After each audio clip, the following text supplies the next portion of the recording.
Hello, this is Liam Baker. Today we are to discuss why two former Disney animated series, Kim Possible and Phineas and Ferb, need a crossover, for better or for worse, especially since the latter is coming back for its own revival. I hereby share credit with my friend Nathaniel for not only writing this outline, but also finding and selecting the precise content for this mini podcast vid project. With that being said, let's begin. While Kim Possible first came out in 2002 and ended in 2007, Phineas and Ferb debuted on Disney as of 2007 and ended in 2015. Due to their positive reviews, the two animated Disney series reigned supreme in the early and late 2000s and beyond. So I believe that they deserve a direct crossover because of their similarities between the characters. The crossover will be set sometime into the series finales of Kim Possible and Phineas and Ferb, revival in the latter, and it would reprise the cast of both series, including but not limited to Christy Carlson Romano, Ashley Tisdale, Dan Povenmire, and Nicole Sullivan. And this would not be like the ongoing Chibiverse series, but instead closer to that unofficial Owl House Amphibia crossover that was done a while back.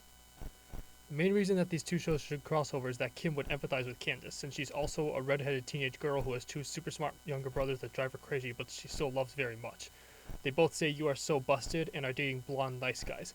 Plus, Draken and Doofenshmirtz are goofy villains nicknamed Dr. D, who have a sassy goth partner, and both Rufus and Perry are the team pets that got their respective animals more attention than they previously did. They're not exactly the same, however. Perry the Platypus probably would not get along with Rufus, since Rufus is very distracted by a lot of things and is a practical jokester, like his owner, whereas Perry is very busy and serious. Also, Draken seems to be generally an evil person, unlike Doofenshmirtz, so their dynamic would be closer to Pinky and the Brain, with Doof as Pinky.